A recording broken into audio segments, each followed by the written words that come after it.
আমাদের আজকে যদি কারো কাছে 2 টাকাও থাকে এটাও আল্লাহর মেহেরবানি, কারো কাছে লাখ টাকাও থাকে এটাও আল্লাহর মেহেরবানি, কারো কাছে কোটি টাকাও থাকে এটাও আল্লাহর মেহেরবানি। অর্থাৎ এ টু জেড। কারো কাছে যদি নাও থাকে, সে চোখ বলা হয়েছে, তার চোখ রয়েছে, যে চোখ দ্বারা পুরো পৃথিবীকে দেখে, এটাও আল্লাহর মেহেরবানি। হাত দিয়েছে আল্লাহ তাআলা লুড়া বানায়নি, এটাও আল্লাহর মেহেরবানি। পা দিয়েছে চলতে পারে, এটাও আল্লাহর মেহেরবানি। এ টু জেড। এমন যে ফতোয়া এটাও রয়েছে মাসলা, কেউ যদি ইন্তেকাল করে আর বলে যে আমার চোখ আমি দান করে দিলাম, না, চোখ দান করতে পারবে না, জায়েজ নাই। কারণ চোখ তার নিজস্ব থাকবে তবেই তো দান করবে। নিজের সম্পদ দান করা হয়, পরের সম্পদ দান করা হয় না। চোখ তো আল্লাহ তাআলার, এটা আমানত।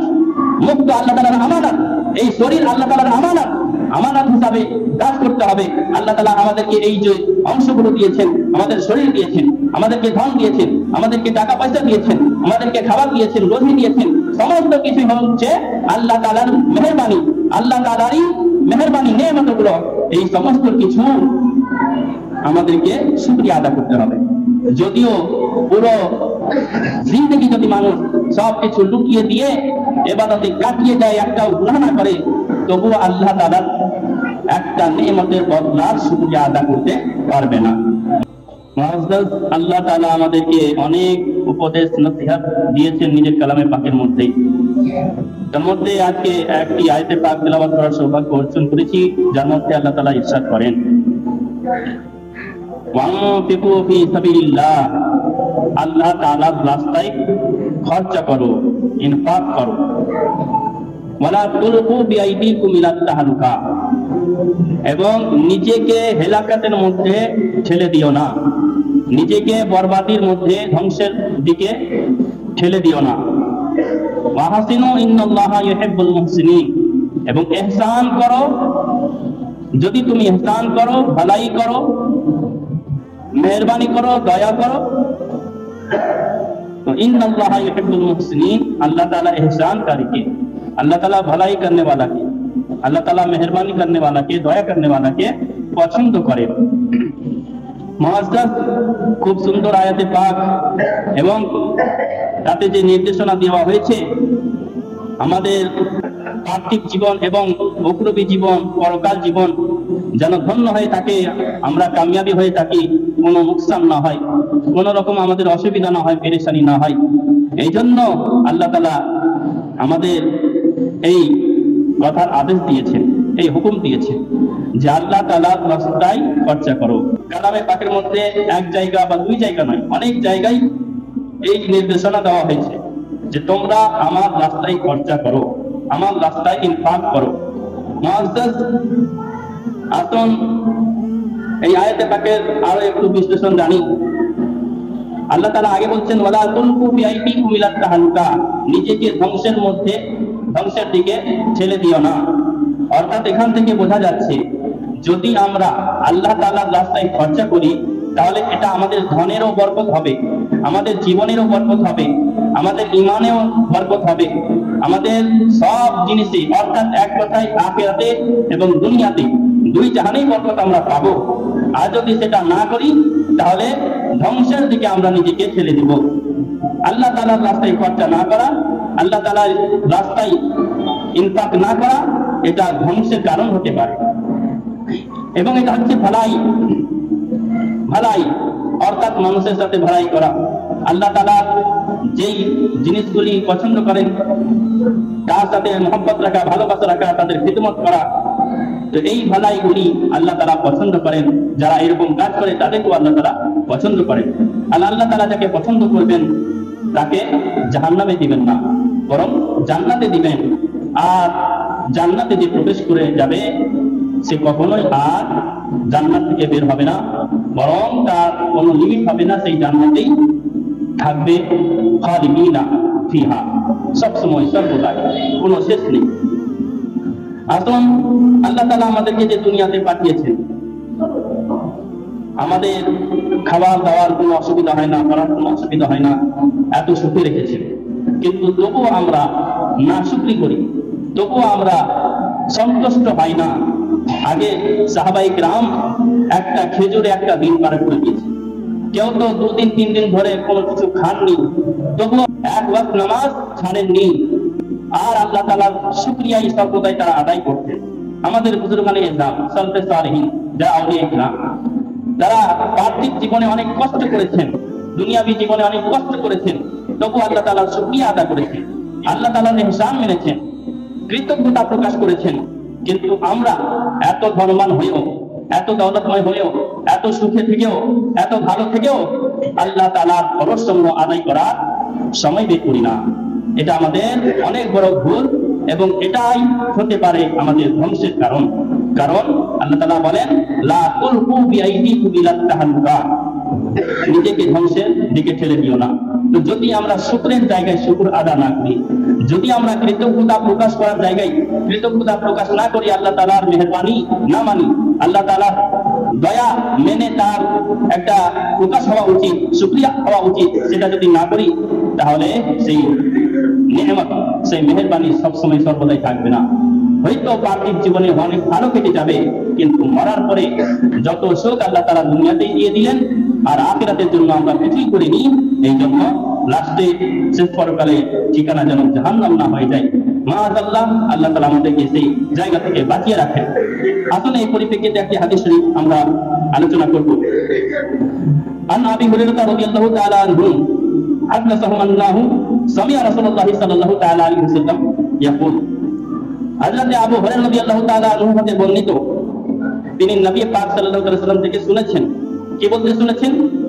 ইন্না সালাতান ফি বনি ইসরাঈল, বনি ইসরাঈল জামানাতে, অর্থাৎ বনি ইসরাঈল বলতে হযরত ইয়াকুব আলাইহিস সালামের আওলাদ বোঝানো হয়। তো আমাদের নবীর আগে যারা নবী এসেছেন, নিজের উম্মতের মধ্যে ইসলামের দ্বীনের প্রচার করেছেন, তো তাদেরকে, আমাদের নবীর আগের যারা উম্মত ছিল তাদেরকে বনি ইসরাঈল বলা হয়। তো নবী পাক সাল্লাল্লাহু আলাইহি ওয়াসাল্লাম ইরশাদ করেন, বনি ইসরাঈলের মধ্যে তিনজন ব্যক্তি ছিল, আবরাস ওয়া আকরা ওয়া আমা। একজন ছিল বংশের বিমারি, অর্থাৎ কোঢ়ি, শরীরের মধ্যে তার কোঢ়ি বিমারি ছিল, অসুখ ছিল। এবং আকরা, তার একজন ছিল গঞ্জা, অর্থাৎ যার মাথায় চুল থাকে না, শুরু থেকে টাক। এবং আমা, একজন ছিল অন্ধ। বাদা লিল্লাহি আযজা ওয়া জাল আন ইয়াফতালিয়াহুম ফাবাসা ইলাইহিম মালাকান ফাআতাল আবরাস ফাকাল আইয়ু শাইইন আহাব্বু ইলাইকা ক্বালা লাউনুন হাসান ওয়া জিলদুন হাসান কাদ কাযারানি আন-নাস। আল্লাহ তাআলা চাইলেন এই তিনজন ব্যক্তির পরীক্ষা নেওয়া হবে। একজন ফেরেশতাকে আল্লাহ তাআলা মানুষের রূপে পাঠিয়ে দিলেন এবং সর্বপ্রথম ওই ব্যক্তির কাছে গেল যার কোঢ়ির বিমারি ছিল, শরীর তার পোলা অসুখ ছিল। তাকে যখন জিজ্ঞাসা করলো ফেরেশতা যে তুমি কি পছন্দ করো, সে বলতো লাউনুন হাসানুন, আমার শরীর যেন খুব সুরত হয়ে যায়, সুন্দর হয়ে যায়, কারণ এটার জন্য মানুষ আমাকে অপছন্দ করে, তো আমি যেন ভালো হয়ে যাই, আল্লাহ তাআলার কাছে এটাই আমি চাই। ফামাসাহু ফাযাহাবা আনহু ফাউতিয়া লাউনান হাসানান ওয়া জিলদান হাসানান। ওই ফেরেশতা তার গায়ে হাত বুলিয়ে দিলেন, সঙ্গে সঙ্গে তার শরীর একেবারে ঠিক হয়ে গেল, একেবারে সুন্দর হয়ে গেল। ফাকালা আইয়ুল মালি আহাব্বু ইলাইকা ক্বালা আল-ইবিল। আবার জিজ্ঞাসা করলো ফেরেশতা, বলো তো তুমি মালের মধ্যে কি চাও, সম্পদের মধ্যে কি চাও? তখনকার সম্পদ কি ছিল? তখনকার সম্পদ ছিল উট, গাই, ছাগল, যার কাছে বেশি থাকতো সেই ধনী ব্যক্তি ছিল। তো সে বললো ইবিল, অর্থাৎ উট। ফেরেশতা তাকে একটা গর্ভবতী উট দিয়ে দিল এবং ওই ফেরেশতা কি করলো, আবার যার মাথায় টাক, অর্থাৎ ফাআতাল আকরা, ওই গঞ্জা অর্থাৎ টাকের কাছে আসলো। ফাকাল আইয়ু শাইইন আহাব্বু ইলাইকা ক্বালা শা'রুন হাসানুন ওয়া ইয়াযহাবু আন্নি হাযা কাদ কাযারানি নাস। ওই ফেরেশতা যখন বললো তুমি কি পছন্দ করো, সে বলতে লাগলো আমার মাথায় যেন চুল গজে যায়, আমাকে যেন দেখতে ভালো লাগে, মানুষ যেন আমাকে পছন্দ করে। ওই ফেরেশতা ফামাসাহু ফাযাহাবা, ফেরেশতা যখনই হাত বুলালো তার মাথায়, তো তার মাথায় চুল হয়ে গেল এবং ওই বস্তু, ওই জিনিস দূর হয়ে গেল যার জন্য সে মানুষের কাছে অপছন্দ ছিল। এবং তাকে জিজ্ঞাসা করলো যে তুমি কি চাও? ক্বালা আল বাকার, সে বলল আমি গাই চাই। ক্বালা ফাআতাহু বাকারাতান হামিলান, ওই ফেরেশতা তাকে একটা হামিলা অর্থাৎ গর্ভবতী গাই দিয়ে দিল। ওয়া ক্বালা তুবারাক লাকা ফিহা, আল্লাহ তাআলা যেন তোমার এই মালের বরকত দান করে। ফাআতাল আমা, তারপরে অন্ধর কাছে ওই ফেরেশতা গেল। ফাকাল আইয়ু শাইইন আহাব্বু ইলাইকা, তোমার কাছে কোন জিনিস পছন্দনীয়? সে আর কি বলবে যেটা তার প্রয়োজন, অর্থাৎ চোখ। ওয়ালা ইউরাদ্দুল্লাহু ইলাইয়া বাসারি, আমি চাই যে আল্লাহ তাআলা আমার দৃষ্টি শক্তি যেন ফিরিয়ে দেয়। বলা মাত্রই ফেরেশতা তার চোখে হাত বুলিয়ে দিলেন। তার চোখ দৃষ্টিহীন ছিল, কিন্তু এবার দৃষ্টিওয়ালা হয়ে গেল, দেখনেওয়ালা হয়ে গেল। ওয়ালা ফাইকুল মালি আহাব্বু ইলাইকা, তোমাকে কোন জিনিস পছন্দ, কোন মাল পছন্দ? সে বলল আল গানাম, ছাগল পছন্দ। ফাতাহু শাতান, তাকে একটা ছাগল দিয়ে দিল। শাতান মালিহান, গর্ভবতী ছাগল দিয়ে দিল। ওয়াইস বিন বাকারিন ওয়ালিহাযা ওয়াদি মিন গানামিন। এবার কিছুদিন গেল, যাওয়ার পরে উটওয়ালার অনেক উট, গায়ওয়ালার অনেক গায় এবং ছাগলওয়ালার অনেক ছাগল হয়ে গিয়েছে। এবার তারা ধনী হয়ে গিয়েছে।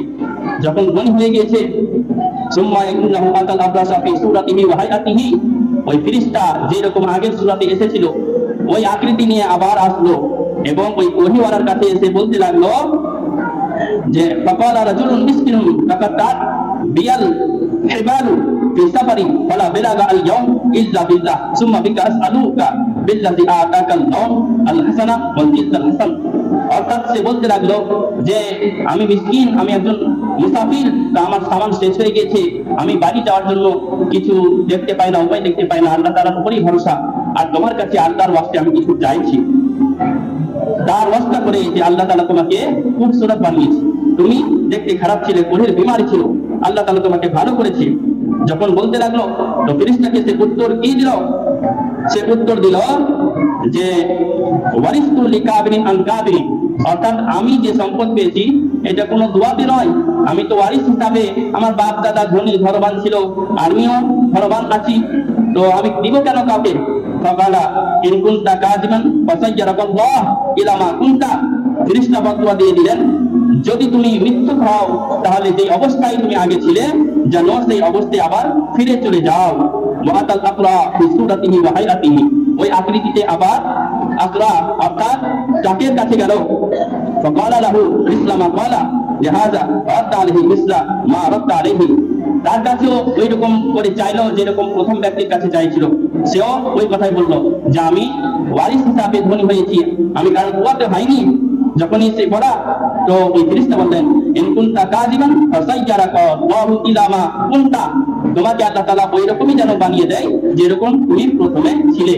এবার আসলো অন্ধর কাছে এবং বলতে লাগলো ওই রকমই যে আমি একজন মিসকিন, আমার সফরের সামান শেষ হয়ে গিয়েছে, আমাকে কিছু দাও আল্লাহর রাস্তায়। বলা মাত্রই বলতে লাগলো হ্যাঁ আমি তো অন্ধ ছিলাম, আমি অন্ধ ছিলাম, আল্লাহ তাআলার এর বাড়িতে আমি চোখওয়ালা হয়েছি, বিনাওয়ালা হয়েছি, দেখনেওয়ালা হয়েছি। এবং বলতে লাগলো আজকে যা আমার সম্পদ রয়েছে, আমার সম্পত্তিকে উসমা সিতা ফাওয়াল্লাহি লা আজহাদুকাল ইয়াউম বিশাইইন আখাস্তাহু লিল্লাহ ফাকালা আমসিক মালাকা। মুআজ্জাজ ওই অন্ধ বলতে লাগলো আজকে আমার যতটা সম্পদ রয়েছে এই সম্পদের মধ্যে থেকে তুমি যা ইচ্ছা নিয়ে নাও, এমনকি যদি সব কিছু নিয়ে নাও তাহলে তাতে আমার কোনো আপত্তি নেই, কারণ এই সব সম্পদ দেওয়া হচ্ছে আল্লাহ তাআলারই। যখন এই কথা বলতে লাগলো ওই ফেরেশতা বলতে লাগলেন আমসিক মালাকা, হে অন্ধ ব্যক্তি তোমার সম্পদ তুমি নিজে রাখো, তোমার মাল তুমি রেখে নাও। ফাইন্নামা ইবতালাইতুম ফাকাদ রাদিয়াল্লাহু আনকা ওয়া সাকিতা আলা সাহিবাইক, অর্থাৎ তোমাদের তিনজনের পরীক্ষা হলো আর আজকে তুমি পরীক্ষাতে পাস হয়ে গেলে তোমার দুইজন বন্ধু ফেল হয়ে গেল। বলুন সুবহানাল্লাহ। মুআজ্জাজ এই হাদিস শরীফ থেকে আমরা অনেক কিছু শিক্ষা নিতে পারি যে আমাদের আজকে যদি কারো কাছে 2 টাকাও থাকে এটাও আল্লাহর মেহেরবানি, কারো কাছে লাখ টাকাও থাকে এটাও আল্লাহর মেহেরবানি, কারো কাছে কোটি টাকাও থাকে এটাও আল্লাহর মেহেরবানি। অর্থাৎ এ টু জেড। কারো কাছে যদি নাও থাকে, সে চোখ বলা হয়েছে, তার চোখ রয়েছে যে চোখ দ্বারা পুরো পৃথিবীকে দেখে, এটাও আল্লাহর মেহেরবানি। হাত দিয়েছে আল্লাহ তাআলা লুড়া বানায়নি, এটাও আল্লাহর মেহেরবানি। পা দিয়েছে চলতে পারে, এটাও আল্লাহর মেহেরবানি। এ টু জেড। এমন যে ফতোয়া এটাও রয়েছে মাসলা, কেউ যদি ইন্তেকাল করে আর বলে যে আমার চোখ আমি দান করে দিলাম, না, চোখ দান করতে পারবে না, জায়েজ নাই। কারণ চোখ তার নিজস্ব থাকবে তবেই তো দান করবে। নিজের সম্পদ দান করা হয়, পরের সম্পদ দান করা হয় না। চোখ তো আল্লাহ তাআলার, এটা আমানত। মুখ তো আল্লাহ তাআলার আমানত। এই শরীর আল্লাহ তাআলার আমানত, আমানত হিসাবে কাজ করতে হবে।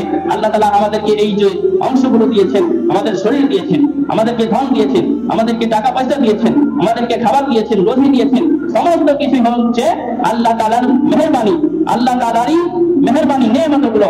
এই সমস্ত কিছু আমাদেরকে শুকরিয়া আদা করতে হবে।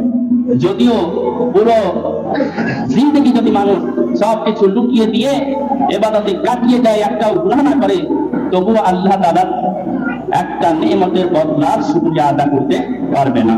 মুআজ্জাজ, তো আমরা বুঝতে পারলাম আমাদেরকে যা দিয়েছে আল্লাহ তাআলা, যা কিছুই হোক না কেন, কিছু না থাকলেও আল্লাহ তাআলার মেহেরবানি যে আমাদেরকে জীবিত রেখেছেন, তোবার দরজা খোলা আছে।